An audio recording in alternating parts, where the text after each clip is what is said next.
candle flickered with a weak flame, clinging to the wick as if refusing to die out.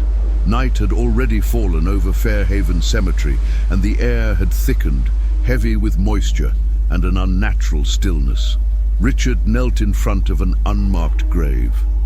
The headstone was nothing more than a smooth slab of worn stone, more faded than the rest, as if time itself had chosen to erase it completely. An old Bible rested open on his lap, with a handful of dry flowers beside it, and he whispered words with no sound. His lips moved, but nothing could be heard. Around him, the trees stood still.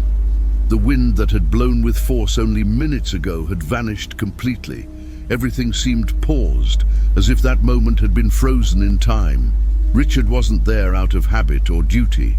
Something deeper drove him, something that couldn't be explained rationally.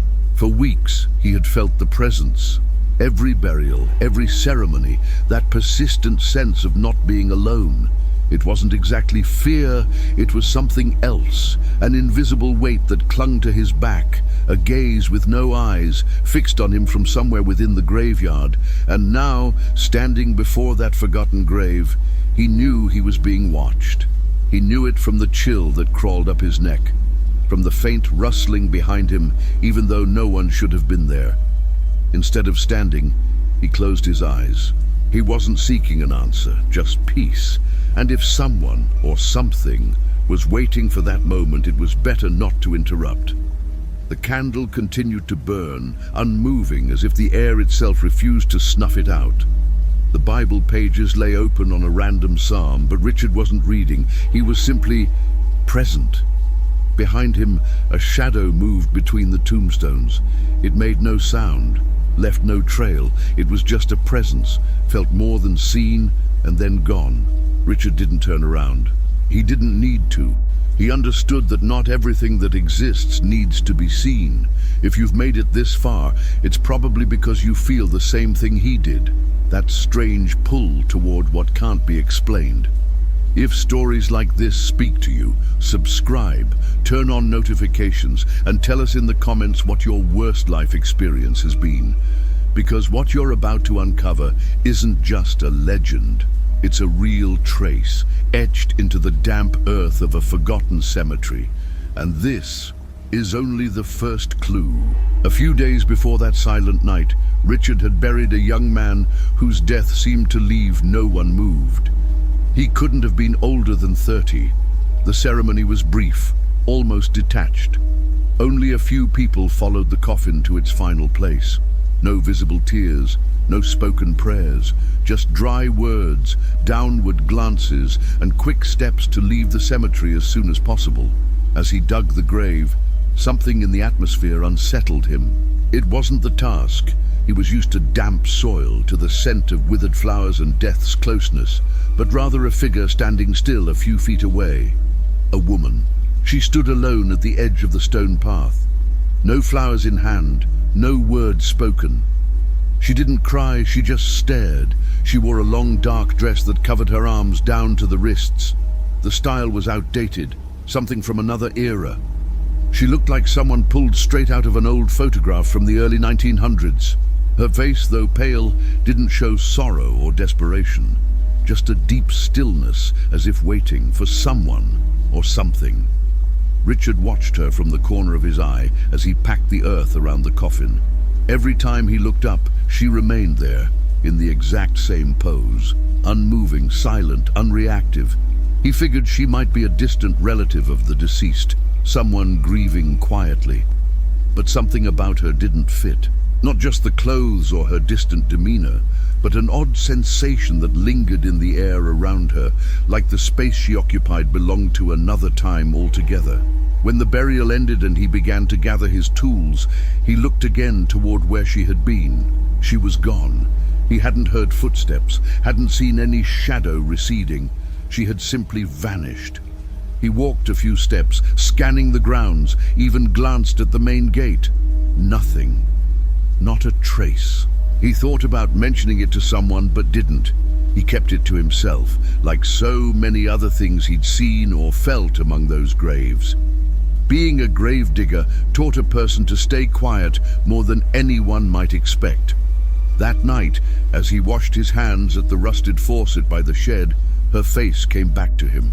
It wasn't frightening or grotesque, but it had a rigidity that stuck with him, as if the expression on her face didn't belong to her, as if it were just a mask, frozen by something that had never healed. That was the first time he saw her. It wouldn't be the last. That same night, after burying the young man, Richard stayed later than usual in the shed. He stored his tools slowly, distracted, as if stalling before heading home. The steady drip from the sink and the quiet creak of the shelves were his only company.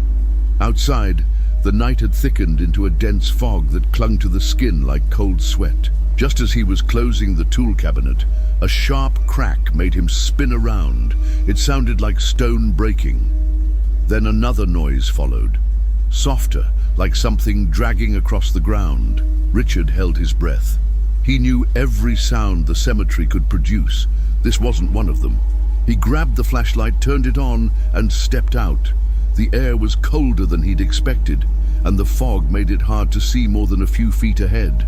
He moved in the direction of the noise, following the sound almost instinctively.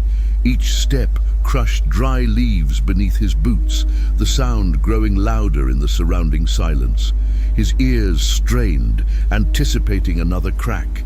It came when he reached the northern corner of the cemetery. There, a headstone had been split.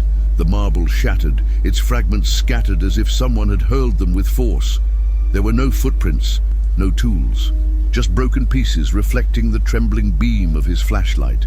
The grave belonged to an elderly woman who had passed over 20 years ago. No one had visited her in years. Richard knew that well.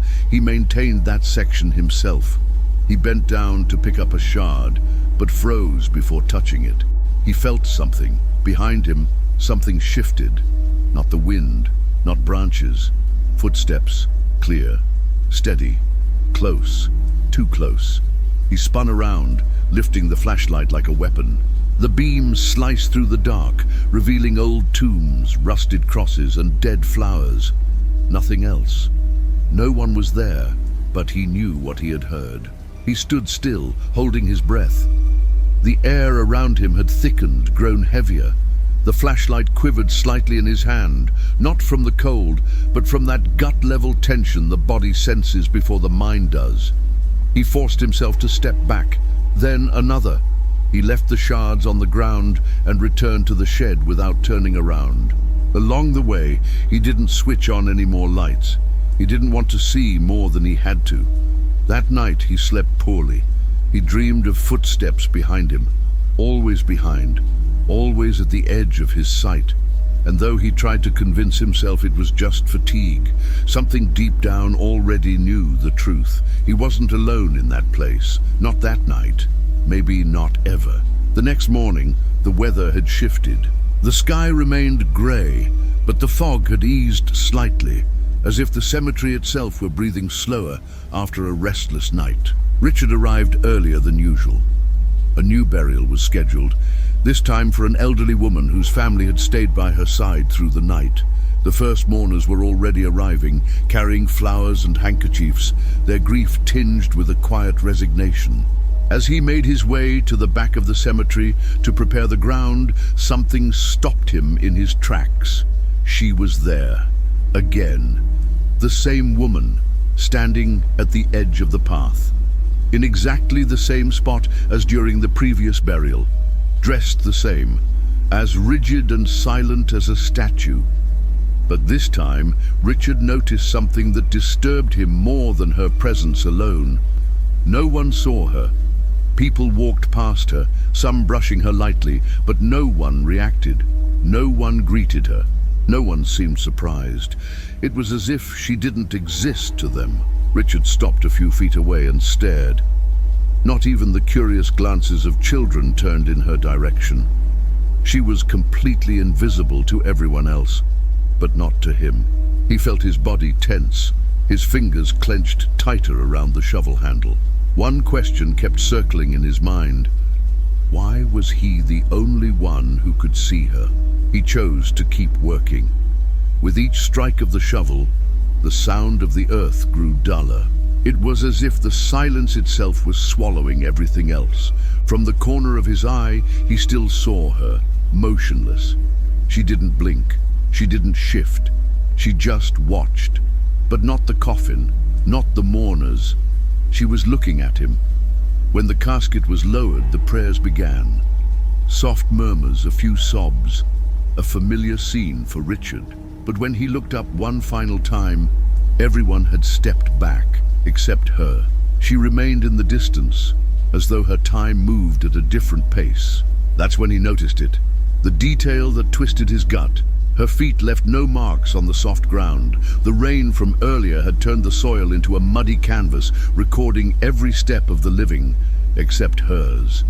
The spot where she stood was untouched, undisturbed, as if she floated, as if she didn't belong to this world. He blinked. 1 second. She was gone. Again. That day, after his shift, Richard didn't go straight home. He sat beside the shed, silent, his hands still stained with soil. He tried to find a logical explanation, a hallucination maybe, a trick of his own mind. But deep down, he no longer doubted.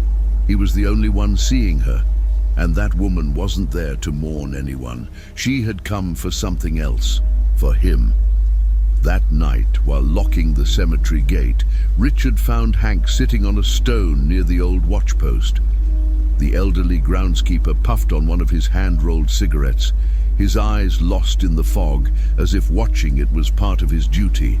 He'd been looking after that place for over 20 years. If anyone knew what was happening, it was him. Richard hesitated. He didn't want to sound superstitious or unbalanced, but the image of the woman wouldn't leave his mind.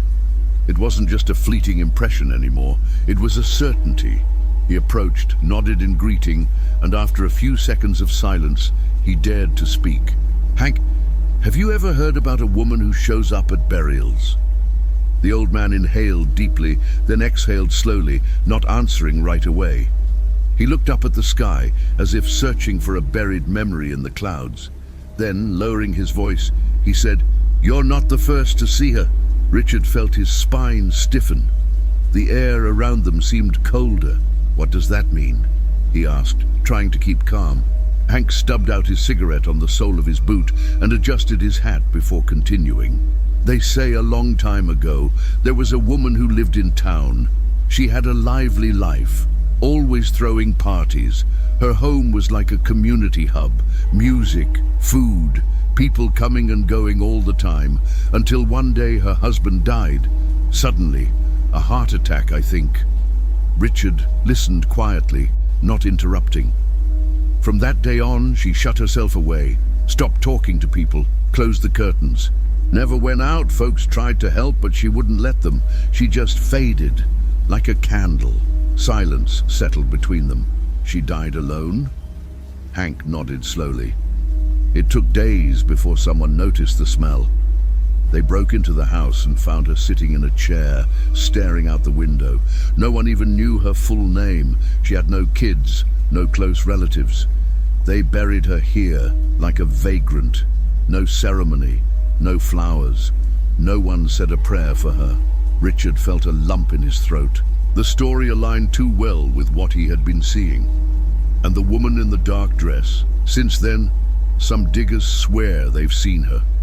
Always at funerals, always alone. She doesn't cry, she doesn't speak, she's just there, like she's searching for what she never had. The silence returned. Richard had no words. What once seemed like his own delusion now had deeper roots, shared ones. Hank lit another cigarette. Before bringing it to his lips, he said, "Maybe she's not looking for the dead. Maybe she's looking for someone who can see her." And for the first time, Richard wondered if he'd been chosen or marked. After that conversation, Richard couldn't sleep. Hank's words echoed in his mind like a stubborn refrain. Maybe she's not looking for the dead. The thought followed him through the night, eyes wide open in the darkness of his small room. By dawn, as he sipped his coffee in silence, an idea began to form. If that woman had really lived, she must have left traces. Neighbors, records, something. That same afternoon, after finishing his shift, he walked to the oldest part of town. It didn't take long to find the house. Though the town had changed over the years, some streets still held onto their original facades. And there it was, on a corner with a low wall and a rusted iron gate. The house was clearly abandoned. The windows were boarded up with aged wood, the walls stained with moisture, and the yard, if it ever was one, was now a patch of brittle weeds. No doorbell, no sign, just silence, a heavy kind, as if it still held something inside. Richard didn't dare go in. He didn't need to. He walked around the property, studying its structure. It was big, high ceilings. He could imagine the gatherings, the laughter, the music. But all that remained now was an empty shell, a memory with no voice. At the corner, a neighbor was sweeping her sidewalk. Richard approached cautiously, unsure what to ask. "Good afternoon. Sorry to bother you, but do you know how long that house has been vacant?" The woman looked up and frowned, staring at the house as if she hadn't noticed it in years. "A long time, since before I moved here. They say a lady lived there alone, never went out, never spoke to anyone. But that's just what old neighbors used to say. Most of them are gone now." "How did she die?" The woman shrugged. "In the house. No one knew until the smell started. It was tragic." Richard thanked her and walked away. He didn't need more confirmation. The pieces fit. The woman from the cemetery had once had a home, a life, and then oblivion. That night, as he returned to the cemetery, he felt something had shifted within him, as if discovering her origin made the figure haunting him more real, more present. She was no longer just an apparition. She had a name, a past, pain. And Richard understood that seeing her wasn't enough. Now that he knew, he had to do something, something no one had done before, something to finally release her from wandering. Because if being forgotten was her curse, perhaps being remembered was her only salvation. That very night, once the cemetery was empty and only the faint whisper of the wind remained, Richard entered the small office where the old burial records were kept. The rusted key resisted before turning.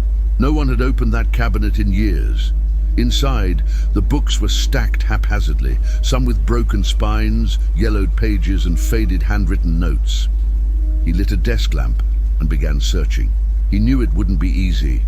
The pauper's records were scattered, often incomplete. Some entries simply read unidentified or unknown, with vague dates and cryptic remarks. He flipped through page after page, reading names of those laid to rest without anyone to claim them, mostly men, until something caught his eye, a simple entry. From long ago, female, no name, no age, just one word scribbled in tight handwriting, solitary, and a number, 17A. Richard froze. That word struck him differently. No relatives, no cause of death, just that one adjective, solitary, as if that word summed up an entire life. He carefully closed the book, marking the page with a ribbon. His heart beat harder. He didn't need further proof. He had her grave. He grabbed a flashlight and headed out, winding through the dark paths between tombstones, driven by the urgency only those who carry unspoken truths can understand. Number 17. A was in the oldest part of the cemetery, where the headstones leaned with age and no fresh flowers were ever placed. There he found it, a nameless stone, no date, no inscription, just the number, barely legible, worn by the elements. Richard stood still before it. He felt a coldness that had nothing to do with the air. It came from deeper, a weight on his chest, a thickness in the air, as if the place itself breathed with him. He clenched his fists. That grave had sat there for years, forgotten, while the woman's figure wandered through strangers' burials, searching for what she never had. He didn't know how long he stood there. He heard no steps, saw no shadow, but he knew he wasn't alone. He knew by the way the wind stopped, by the sudden stillness of the trees, by the faint buzzing in his ears, like his blood humming with something unspoken. That night, when he left the cemetery, he no longer carried just her image. He carried her story, her abandonment. And with that came a responsibility, because some of the dead don't seek vengeance or justice, just memory. And Richard was determined not to leave her alone again. That same evening, as the sun began to slip behind the hills, Richard walked down to the center of town. He entered a small religious shop, one of those few people still visited. He bought a thick white candle, a used Bible, and a simple bouquet of flowers. They weren't fresh or showy, but they were real, alive. That was enough. He returned to the cemetery as the last light faded. He didn't tell anyone, didn't bring anyone. He knew this moment had to be just between him and her. He walked to the old section, carrying the items in a paper bag.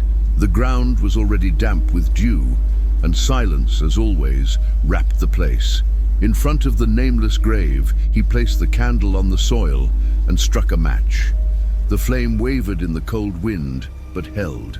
He then opened the Bible and set it on the headstone, placing the flowers beside the worn number. He knelt in the earth, not minding the mud, bowed his head, closed his eyes.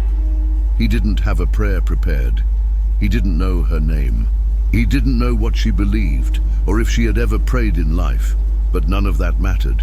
Richard spoke softly, as if addressing someone very near, right next to him. "I don't know who you were, or what you waited for, but you're here, and I see you, and that's enough." The air grew colder. No wind blew, but the temperature dropped suddenly.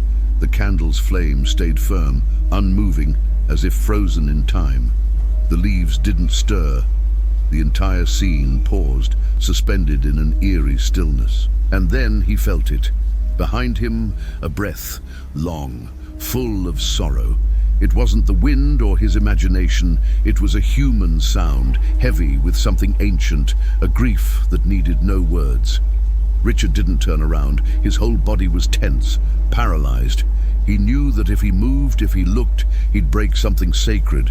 So he remained kneeling, head bowed, listening to the rhythm of his own strained breathing, mixing with the dense silence all around him. When he finally gathered the strength, he opened his eyes. The candle still burned. The flowers remained untouched, but the air had changed. There was a stillness now, but not the same heavy kind. It was true stillness, like something had been resolved. Slowly he stood. He took a step back. He looked around, and there she was, standing a few yards away, between the graves, dressed the same, pale as ever. But now, something was different. She no longer carried that rigid, sorrowful stare. She looked almost weightless, no longer desperate, just grateful. Then, without a word, she turned. She walked slowly toward the far end of the cemetery. Her figure faded into the mist, and for the first time, she left without casting a shadow. The next morning dawned clear, unusually calm. Richard arrived at the cemetery earlier than usual. His shoulders were looser, though his mind was still tangled. He still wasn't sure what he had experienced the night before. Everything had been quiet, subtle, nearly intangible, but something deep inside told him that something profound had changed. That day, there was another burial, a small ceremony, a modest family. As relatives arrived in aging cars, Richard prepared the ground like always. But this time, every shovelful of dirt felt lighter. The air didn't press on his chest. For the first time in a long while, the cemetery felt like just that, a resting place, not a space burdened by unseen presences. As he arranged the tools near the coffin, his eyes wandered down the paths between graves. Out of habit, built over weeks, he searched for her. Every corner, every familiar spot where she used to appear. But she wasn't there. No woman in black, no solitary figure between headstones, no fixed gaze on him. Her absence stirred an odd mix of relief and emptiness. During the ceremony, he stayed alert, half expecting to catch sight of her at the last moment, but the service ended quietly. The people left one by one, and the silence returned to its rightful place, but this time without weight, without dread. Richard lingered, tidying up the area, making sure everything was in order. Then, on impulse, he took the path toward the oldest section. He needed to see it with his own eyes. When he reached grave 17A, he stood before the headstone. Everything was the same. The worn stone, nameless, the flowers now wilted, the candle melted to its base. But something was different. The place no longer felt heavy. The air wasn't still or sharp. The pressure that once settled in his chest had vanished. For the first time, that grave felt truly empty. And in that emptiness, there was something close to peace. He sat on the edge of a nearby grave and stayed there for a few minutes, doing nothing, saying nothing, just breathing, as if his own body needed time to understand what had happened. Before leaving, he placed a small stone on her grave, a simple gesture, quiet but filled with meaning. That night, as he locked the cemetery gate, he didn't glance back like he always had. He walked home without the sense of being watched, without the weight on his back. But just before crossing the street, a warm breeze brushed his neck. It wasn't wind, it was something else. It didn't scare him. He smiled, just slightly, because he understood that, even if she was gone, she had said goodbye. Days passed. Routine returned to Richard's life with its usual rhythm.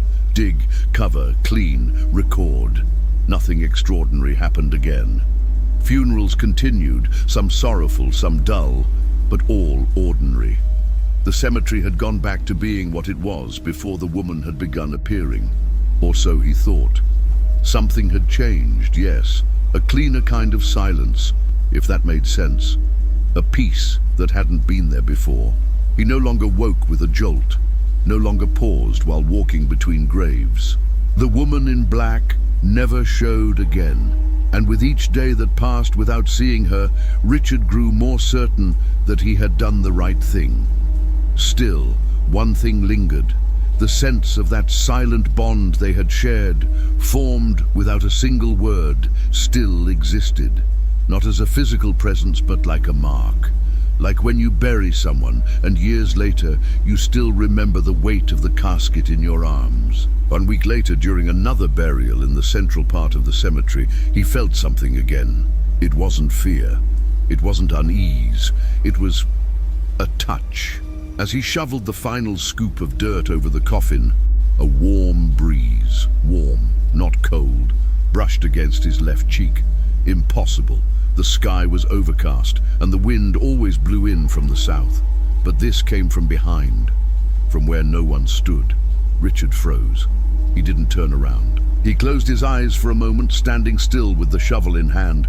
He heard nothing, no whispers, no steps, just the soft murmur of wind in the trees. And then he understood. It wasn't a warning. It wasn't an apparition. It was a farewell. A subtle gesture, human, almost affectionate. She wasn't returning to seek companionship in death. She no longer lingered to witness others' farewells. She wasn't a forgotten shadow among crumbling stones. She had found what she longed for, to be seen, acknowledged, and released. When he finished his work that day, he walked past grave 17A again. He didn't leave flowers. He didn't light a candle. He simply passed his hand over the stone and murmured something only he and the earth would hear. It's done now. From that moment on, Richard never saw her again. But now and then, when the cemetery grows especially quiet and the daylight fades without sound, he feels that warm breeze drift by. Not always, just sometimes, as if she returns to greet him, not as a wandering spirit, but as someone who, at last, found rest. And so, among those who leave and those who bury, between real tears and silent absences, the story of the nameless woman became etched into that cemetery. Not in marble, not in records, but in the memory of the one who dared to see her.